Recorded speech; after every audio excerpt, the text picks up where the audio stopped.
नमस्कार, KP news 24/7 में आपका स्वागत है। मैं हूं आयुषी विजयवर्गीय आपके साथ। तो चलिए खबरों के सफर की शुरुआत करते हैं और सबसे पहले एक नजर हेडलाइंस पर।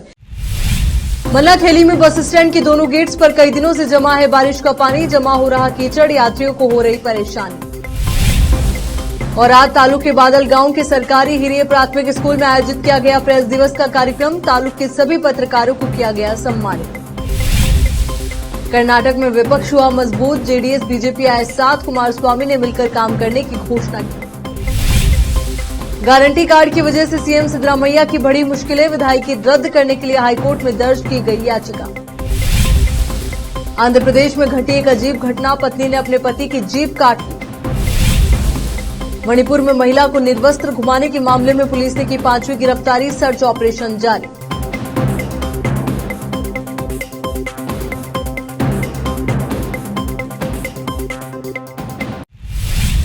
अब देखते हैं समाचार विस्तार से। चितगुप्पा तालुक के मन्नाखेली में बस स्टैंड के दोनों गेट्स पर कई दिनों से बारिश का पानी जमा है। जैसे जैसे बारिश होती है, इस पानी में और बढ़ोतरी हो रही है। बस स्टैंड के दोनों गेट्स में इस तरह पानी जमा होने से यात्रियों को बस स्टैंड में आने के लिए कठिनाई का सामना करना पड़ रहा है। कई दिनों से जमा इस पानी और फैले कीचड़ को हटाने के लिए नगर प्रशासन की ओर से कोई कार्रवाई नहीं की जा रही है। यात्रियों को बस पकड़ने के लिए बस स्टैंड में आने के लिए इस गंदे पानी और कीचड़ में से होकर गुजरना पड़ रहा है। तो वहीं इसे ठहरे हुए पानी में से लोग मजबूर होकर इस पानी और कीचड़ में से गुजर रहे हैं, परंतु प्रशासन आंख मूंद कर सोया हुआ है। केएसआरटीसी डिपार्टमेंट और नगर प्रशासन को इस तरफ ध्यान देने की आवश्यकता है। केपी न्यूज के न्यूज एडिटर व एंकर मुस्तफा आदिल की रिपोर्ट। और आज तालुक के बादल गांव के सरकारी हिरिय प्राथमिक स्कूल में प्रेस दिवस कार्यक्रम आयोजित किया गया। इस अवसर पर तालुक के सभी पत्रकारों को सम्मानित किया गया। इस अवसर पर औराद पंचायत राज विभाग के अधिकारी एईई वेंकट शिंदे ने संबोधित करते हुए कहा कि समाज में पत्रकारों की भूमिका और जिम्मेदारी महत्वपूर्ण है और प्रेस को संविधान की चौथे स्तंभ के रूप में मान्यता दी गई है। उन्होंने कहा कि लोकतंत्र व्यवस्था में प्रेस शाश्वत होना चाहिए। बदलगांव ग्राम पंचायत के पीडीओ डीके पाटिल ने कहा कि पत्रकारों को संबोधित किया और कहा कि शासकांग, कार्यांग और न्यायांग पत्रिका माध्यमा चौथा स्तंभ है और कहा कि पत्रिका माध्यमों को कार्यपालिका और न्यायपालिका की कमियों को खोजने और लोगों को समझाने का काम करना चाहिए। कर्नाटक वर्किंग जर्नलिस्ट एसोसिएशन के औराद तालुका अध्यक्ष शिवानंद मोक्तेदार ने कहा कि पत्रकारों को हमेशा सक्रिय और साहसी रहना चाहिए, स्थानीय मुद्दों की आवाज बने। उन्होंने कहा कि लोकतंत्र का चौथा स्तंभ पत्रकारिता समाज के उतार चढ़ाव का प्रतिबिंब है। इस अवसर पर वरिष्ठ पत्रकार शरणप्पा चितमे, अम्बरेश चिद्रे और आज से केपी न्यूज के संवाददाता अलीम पाशा के अलावा चन्नाप्पा, मुक्तेदार, सूर्यकांत एकलार, सुधीर पांडे, रचैया स्वामी, शिवानंद बेंद्रे, अंबादासा उप्पारा, शिव कुमार बिरादर और दूसरे सभी पत्रकारों को सम्मानित किया गया। इस अवसर पर बादलगांव स्कूल के एचडीएमसी अध्यक्ष रामदास पाटिल, शिक्षक सुरेश काल्ले, जयश्री, कमला, मीना कुमारी, गोविंद जाधव, गोविंद पाटिल, जगदेवी गड़े, आनंद रेशमा और अन्य कर्मचारी और छात्र उपस्थित रहे। स्कूल के मुख्योपाध्याय मार्थाबाई ने सभी का स्वागत किया और सुभाष रुड्डी, प्रभावती ने धन्यवाद दिया। और आज से केपी न्यूज के संवाददाता अलीम पाशा की report. Janata Dal secular JDS नेता और कर्नाटक के पूर्व मुख्यमंत्री एचडी कुमारस्वामी ने शुक्रवार को घोषणा की कि उनकी पार्टी ने राज्य के हित में विपक्ष के रूप में भाजपा के साथ मिलकर काम करने का फैसला किया है। उन्होंने कहा कि पार्टी सुप्रीमो और पूर्व प्रधानमंत्री एचडी देवेगौड़ा ने उन्हें पार्टी के संबंध में कोई भी अंतिम निर्णय लेने के लिए अधिकृत किया है। 2024 के लोकसभा चुनाव से पहले जेडीएस के राजग के साथ गठबंधन की संभावना की खबरों के बीच एचडी कुमारस्वामी ने कहा कि इस बारे में बात करने के लिए संसद चुनाव में अभी समय है। कुमारस्वामी गुरुवार रात जेडीएस विधायक दल की बैठक में हुई चर्चा पर एक सवाल का जवाब दे रहे थे। विधायक दल की बैठक में देवगौड़ा भी शामिल हुए थे। उन्होंने कहा कि मैं विधानसभा के अंदर और बाहर पहले ही कह चुका हूं, चूंकि भाजपा और जेडीएस दोनों विपक्षी दल है, इसलिए राज्य के हित में एक साथ काम करने का निर्णय लिया गया है। आज सुबह भी हमारी पार्टी के विधायकों ने चर्चा की कि हमें कैसे आगे बढ़ना है। बेंगलुरु में पत्रकारों से बात करते हुए उन्होंने कहा, विधायक दल की बैठक में देवगौड़ा ने सलाह दी है कि सभी नेताओं की राय लेने के बाद पार्टी संगठन के लिए और सभी 31 जिलों में इस कांग्रेस सरकार के कुकर्मों के खिलाफ आवाज उठाने के लिए सभी समुदायों के प्रतिनिधित्व के साथ 10 सदस्यीय टीम का गठन किया जाएगा। कर्नाटक के मुख्यमंत्री सिद्धरामैया के खिलाफ कर्नाटक उच्च न्यायालय में एक व्यक्ति ने याचिका दर्ज की। युवक ने उच्च न्यायालय से मांग की है कि सीएम सिद्धरामैया का निर्वाचन रद्द किया जाए। कर्नाटक के वरुणा विधानसभा सीट के रहने वाले केएम शंकर ने सीएम सिद्धरामैया के खिलाफ अपील की है। युवक ने शुक्रवार को आरोप लगाते हुए कहा कि कांग्रेस ने मतदाताओं को लुभाने के लिए मुफ्त सुविधाओं का वादा किया था। मामले में हाईकोर्ट ने आपत्तियों को सुधारने का निर्देश देते हुए सुनवाई स्थगित कर दी। मामले की अगली सुनवाई 28 जुलाई को की जाएगी। युवक ने कहा कि 5 गारंटी योजनाओं की वजह से कांग्रेस को बहुमत मिलने में मदद हुई। सिद्धरामैया और डीके शिवकुमार ने गारंटी कार्ड का वितरण किया, जिससे मतदाता आकर्षित हुआ। कांग्रेस का कहना था कि अगर सरकार बनती है तो इन गारंटियों को पूरा किया जाएगा। जनप्रतिनिधित्व अधिनियम की धारा 123(1) के तहत युवक ने सिद्धरामैया को याचिका में चुनौती दी है। अधिनियम लालच देने पर रोक लगाता है। याचिका में आरोप है कि कांग्रेस पार्टी ने गारंटी कार्ड बांटकर मतदाताओं को लुभाया है। उप मुख्यमंत्री डीके शिवकुमार ने शुक्रवार को कहा कि राज्य की पीने के पानी की जरूरतों को ध्यान में रखते हुए कम बारिश के बावजूद तमिलनाडु को कावेरी का पानी छोड़ने की योजना है। जल संसाधन मंत्री शिवकुमार ने कहा कि कम बारिश के कारण पर्याप्त पानी नहीं है और कहा कि एक संकट फॉर्मूला पहले से है। राज्य को 1-2 दिन में नदी क्षेत्र में कुछ बारिश की उम्मीद है। उन्होंने कहा, पीने के पानी को ध्यान में रखते हुए हम शायद पानी नहीं छोड़ पाएंगे। पीने के पानी को ध्यान में रखते हुए ये कमी को देखते हुए तमाम फैसले लिए गए हैं। हमारे पास पर्याप्त पानी नहीं है, ये बहुत कम है। आजकल हम कुछ बारिश की उम्मीद कर रहे हैं। पिछले 2 से 3 साल में अच्छी बारिश हुई थी, लेकिन इस साल ये पर्याप्त नहीं है, लेकिन फिर भी हम सम्मान करेंगे। यहाँ रुकेंगे एक छोटे से ब्रेक के लिए, जल्द हाजिर होंगे।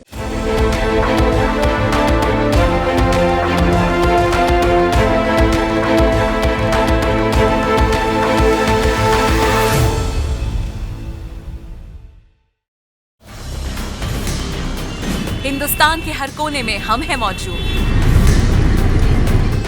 24 घंटे हालात पर गहरी नजर, खबरों से जुड़े चुभते सवालात और आपको दिखाता है धार्मिक, सामाजिक, राजनीतिक, लोकल और इंटरनेशनल न्यूज की सबसे बेहतर कवरेज, जो आपको रखती है हर पल बाखबर। देश और दुनिया भर की खबर के लिए देखते रहें KP news 24/7। Noor education trust Bidar की ओर से चलाए जाने वाला Noor MEd and BEd college Bidar, recognised by NCTE Delhi and affiliated to Gulbarga University, Gulbarga. Admission are open for the academic year 2022-23. विशेषज्ञ और सक्षम शिक्षकों द्वारा शिक्षा प्राप्त करने के लिए नूर एमएड एंड बीएड कॉलेज में दाखिला लें और शांत वातावरण में शिक्षा प्राप्त करें। बीदर शहर में बेहतर शिक्षा का एकमात्र केंद्र Noor MEd and BEd college, Shahpur gate, Bidar. Phone numbers 9945283920, 8482221297। शहर बीदर में अनमोल ग्रुप ऑफ रेस्टोरेंट्स की ओर से रॉयल अनमोल फैमिली रेस्टोरेंट और अनमोल रेस्टोरेंट के जरिए लोगों को स्वादिष्ट खानों के जरिए बेहतरीन सेवाएं प्रदान करने के झंडे गड़ने के बाद अनमोल रेस्टोरेंट के मालिकों ने अब शहर बीदर के लोगों की सेवा के लिए कदम आगे बढ़ाते हुए अब शहर बीदर के सबसे व्यस्त इलाके में एक शानदार फंक्शन हॉल अनमोल पैलेस बनाया है। शहर के हैदराबाद रोड पर स्थित ये शानदार अनमोल पैलेस फंक्शन हॉल अपने बेहतरीन लोकेशन, बेहतरीन वातावरण और अपनी खूबसूरती के कारण सबके आकर्षण का केंद्र बन गया है। यहाँ पर खूबसूरत हॉल, दूल्हा दुल्हन के लिए खूबसूरत स्टेज, खुला और हवादार डाइनिंग हॉल उपलब्ध है और साथ ही यहाँ पर अलहदा वेस्ट सेक्शन और वीआईपी सेक्शन भी मौजूद है। अपने बच्चों की शादी, वलीमा और दूसरे फंक्शंस के लिए आज ही दौड़े चले आइए। याद रखिए, अपने सभी प्रकार के फंक्शंस को यादगार बनाने का केंद्र है प्रोप्रिएटर अब्दुल खालिद और मोहम्मद बशारत अहमद की शानदार पेशकश अनमोल पैलेस फंक्शन हॉल। यहाँ पर बुकिंग शुरू हो गई है, फौरन आइए और फंक्शन हॉल बुक करवाइए। Address near APMC vegetable market, Hyderabad road, Bidar 585403। Booking करने और अधिक जानकारी के लिए इस नंबर पर संपर्क करें 8310357864। ब्रेक के बाद एक बार फिर से आपका स्वागत है। आंध्र प्रदेश राज्य के कुर्नूल जिले के तोगाली मंडल के एक तांडा में घटी एक अजीब घटना में पत्नी ने अपने पति की जीभ काट दी। जानकारी के अनुसार ताराचंद नाइक और पुष्पावती ने 8 साल पहले प्रेम विवाह किया था। दोनों में अक्सर झगड़े होते रहते थे। कल भी उनके बीच झगड़ा हुआ। झगड़े के दौरान पत्नी ने पति की जीभ काट दी। उन्हें तुरंत इलाज के लिए सरकारी अस्पताल ले जाया गया। बाद में पति ने पुलिस से शिकायत की और कहा कि उसकी पत्नी ने उसे जान से मारने की कोशिश की। पुलिस ने जब महिला से पूछताछ की तो उसने जो वजह बताई उसे सुनकर हर कोई हैरान रह गया। पत्नी ने पुलिस को बताया कि पति ने उसकी मर्जी के खिलाफ उसे किस करने की कोशिश की, जिस पर उसने उस पति की जीभ काट दी। पुलिस जांच में जुटी है। महाराष्ट्र सरकार में अजीत पवार की एंट्री होने के साथ ही शिवसेना शिंदे गुट में नाराजगी की खबरों के बीच सीएम एकनाथ शिंदे की अचानक दिल्ली यात्रा से नई अफवाहें उड़ने लगी हैं। सूत्रों ने बताया कि महाराष्ट्र के मुख्यमंत्री एकनाथ शिंदे शनिवार को दिल्ली में बीजेपी नेतृत्व से मुलाकात करेंगे। शिंदे की राष्ट्रीय राजधानी दिल्ली की अचानक यात्रा ने नई अटकलों को जन्म दे दिया है, क्योंकि इस महीने की शुरुआत में एनसीपी के अजीत पवार के सरकार में शामिल होने को लेकर शिंदे के नेतृत्व वाली शिवसेना में मतभेद की खबरें मिली थी। इससे पहले जुलाई में सीएम एकनाथ शिंदे ने उन अटकलों को खारिज कर दिया था कि उनके गुट के नेता अजीत पवार की एनसीपी सरकार में शामिल होने से नाखुश थे। उन्होंने कहा था कि राज्य सरकार में पवार के शामिल होने से उनकी सरकार में कोई भी नाखुश नहीं है। शिंदे ने इसे विपक्ष द्वारा फैलाई गई अफवाह बताया। देश की युवा प्रतिभाओं को रोजगार के अधिक से अधिक अवसर मिले, इसके लिए रोजगार मेलों ने अपनी अहम पहचान बनाई है। इसी मेले की अगली कड़ी में आज वीडियो कॉन्फ्रेंसिंग के माध्यम से 70,000 से अधिक युवाओं को नियुक्ति पत्र वितरित किए गए। पीएम मोदी ने रोजगार मेले में युवाओं को संबोधित करते हुए कहा कि हमें भारत के प्रति विश्व के भरोसे और आकर्षण का पूरा इस्तेमाल करना होगा। पीएम मोदी ने कांग्रेस पर हमला करते हुए कहा कि आज भारत उन देशों में से एक है जहां का बैंकिंग सेक्टर सबसे मजबूत माना जाता है, लेकिन 9 साल पहले ऐसी स्थिति नहीं थी। जब सत्ता का स्वार्थ राष्ट्रहित पर हावी होता है तब किसी बर्बादी होती है, कैसा विनाश होता है, इसके कई उदाहरण देश में हैं। सार्वजनिक क्षेत्र के बैंक पहले हजारों करोड़ रुपए के घाटे और एनपीए के लिए जाने जाते थे, लेकिन अब वे लाभ के लिए जाने जाते हैं। फोन बैंकिंग घोटाला पिछली सरकार के सबसे बड़े घोटालों में से एक था। इसने बैंकिंग प्रणाली की कमर तोड़ दी थी। मणिपुर में महिला को निर्वस्त्र घुमाने के मामले में पुलिस ने 5वें आरोपी को भी गिरफ्तार कर लिया है, जबकि वीडियो में दिख रहे अन्य आरोपियों की गिरफ्तारी के लिए पुलिस लगातार छापेमारी कर रही है। बता दें कि इस वीडियो के सामने आने के बाद पीएम मोदी ने इसकी निंदा करते हुए इस घटना को शर्मनाक बताया। साथ ही उन्होंने आश्वासन दिया था कि इस घटना में जितने भी आरोपी शामिल हैं उन्हें जल्दी पकड़कर कड़ी से कड़ी सजा दिलाई जाएगी। बाद में सूबे के मुख्यमंत्री ने पुलिस को इन आरोपियों को गिरफ्तार करने और पूरे मामले की जांच करने के भी आदेश दिए थे। बीते 24 घंटों में राज्य में स्थिति चिंताजनक बनी हुई है। कई जगहों पर लोगों ने शांतिपूर्ण तरीके से प्रदर्शन किया। पुलिस और केंद्रीय सुरक्षा बल अलग अलग जगहों पर सर्च ऑपरेशन चला रहे हैं। राज्य के अलग अलग जिलों में कुल 126 चेक पोस्ट लगाए गए हैं। पुलिस ने नियम तोड़ने वाले 413 लोगों को अभी तक हिरासत में भी लिया है। पुलिस ने स्थानीय लोगों से शांति बनाए रखने की अपील की है। साथ ही किसी भी तरह की अफवाह पर भरोसा न करने को भी कहा गया है। शुक्रवार को यूपी के पूर्व मुख्यमंत्री व सपा के राष्ट्रीय अध्यक्ष अखिलेश यादव यूपी के उरई जालौन पहुंचे और सपा के संस्थापक सदस्य पूर्व मंत्री इंद्रजीत सिंह यादव को श्रद्धांजलि दी। अखिलेश यादव ने बीजेपी की केंद्र और यूपी सरकार पर निशाना साधा। उन्होंने कहा कि देश प्रदेश में आरएसएस और बीजेपी ने सिर्फ नफरत को बढ़ावा दिया है। मणिपुर की घटना ने देश को शर्मसार किया है। प्रधानमंत्री नरेंद्र मोदी द्वारा अभी तक कोई कदम नहीं उठाया गया। उन्होंने कहा कि देश इस बार इंडिया को जिताएगा। एनडीए की उल्टी गिनती शुरू हो गई है। जालौन यूपी से मोहम्मद इरफान की रिपोर्ट। देखिए, मणिपुर में जो कुछ हो रहा है या जो कुछ हुआ है, ऐसा संभव नहीं है कि भारतीय जनता पार्टी को, देश के प्रधानमंत्री को, देश के होम मिनिस्टर को न पता हो। सच्चाई तो ये है कि आरएसएस की नफरत की राजनीति, आरएसएस की बांटने की राजनीति और भारतीय जनता पार्टी का लगातार वोट कैसे बढ़े, लड़ाई और झगड़े और नफरत से लोगों में दूरियां हो जाएं, वोट कैसे मिले, इस दिशा में लगातार वो प्रयोगशाला की तरह मणिपुर को इस्तेमाल कर रहे थे। और उसका परिणाम ये हुआ, कई लोगों ने जान खो गई और न जाने कितने लोगों को घर छोड़ना पड़ा, नुकसान हुआ है।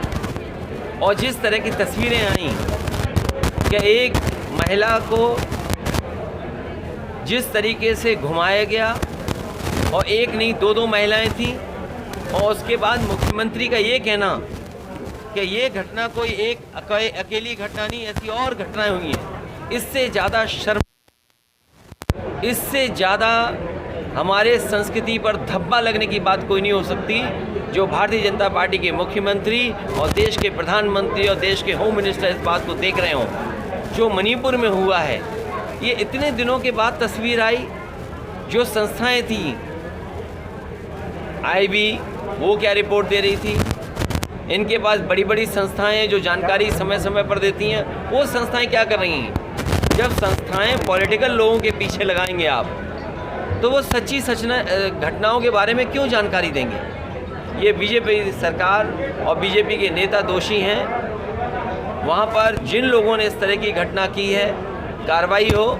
और आपके माध्यम से यही अपील होगी मणिपुर की जनता से कि झगड़ा, हिंसा, एक दूसरे के खिलाफ नफरत फैलाने से कोई रास्ता नहीं निकलेगा। मिल बैठ करके और जो यहाँ रुक एक और छोटे से ब्रेक के लिए फौरन लौटेंगे।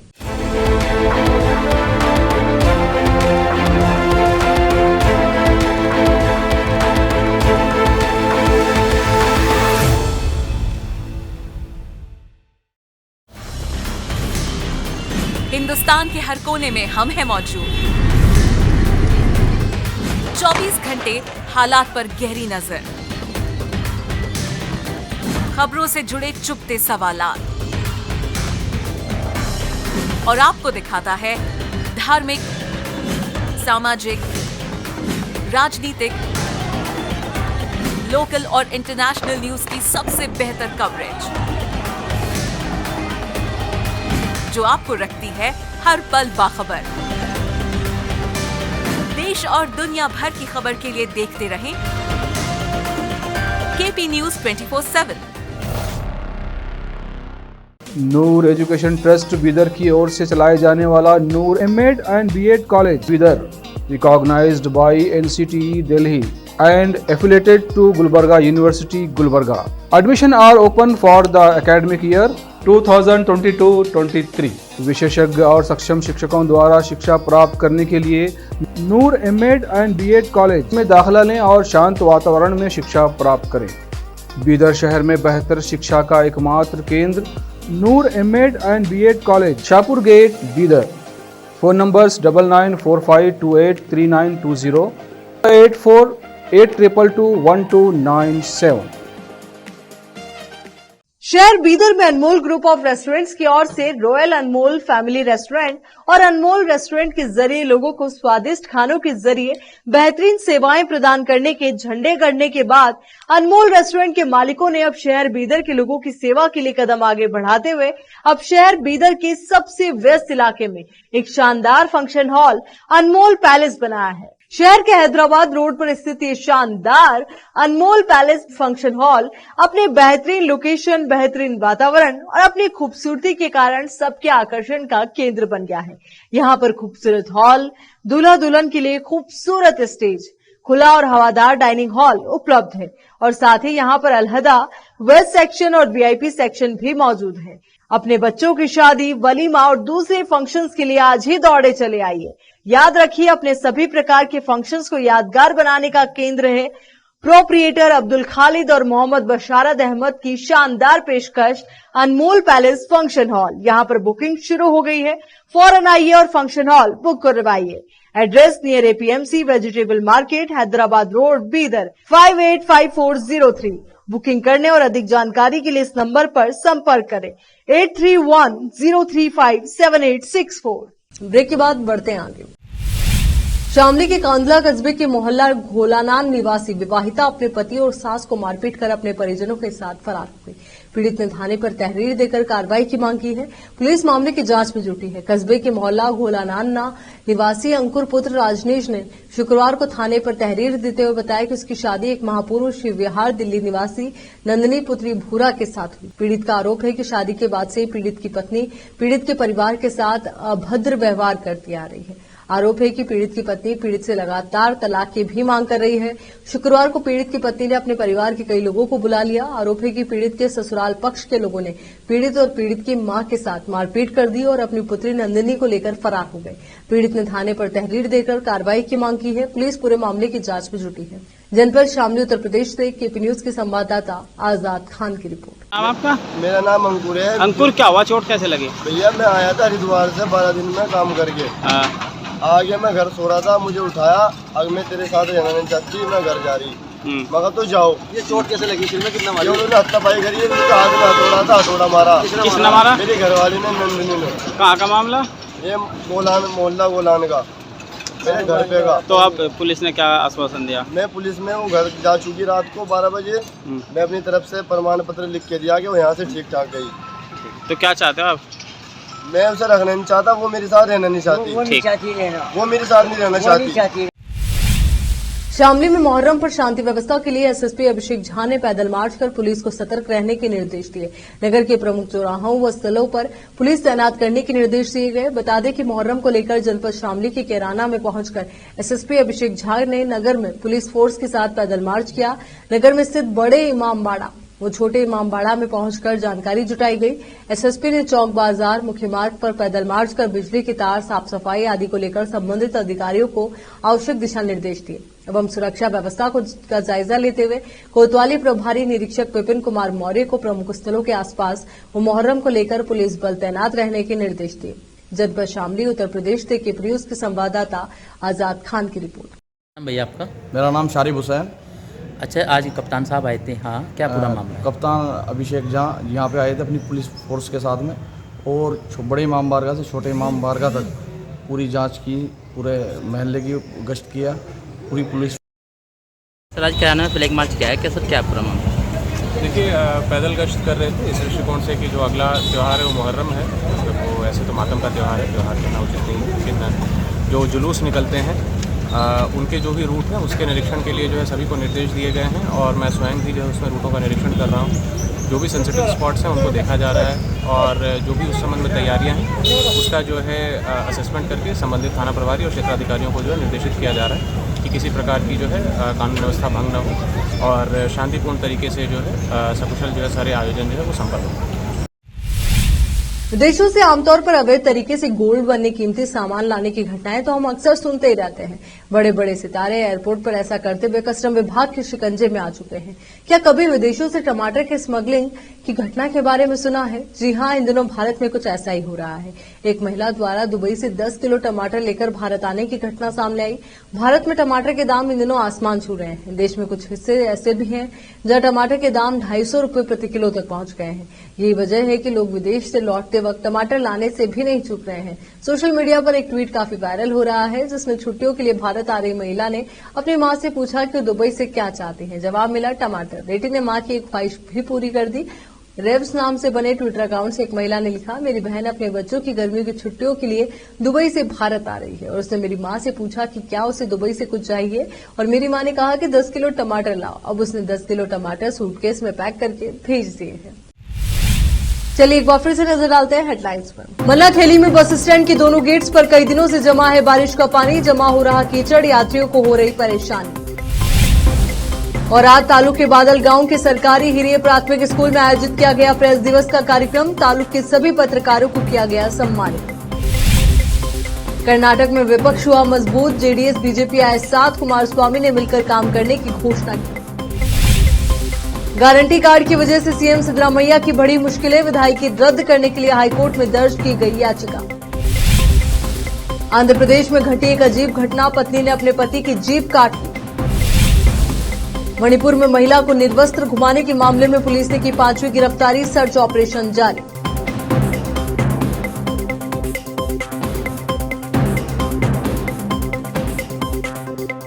केपी न्यूज की इस बुलेटिन में फिलहाल के लिए इतना ही। देश और दुनिया से जुड़ी तमाम खबरों के लिए आप बने रहिए केपी न्यूज 24/7 के साथ। धन्यवाद।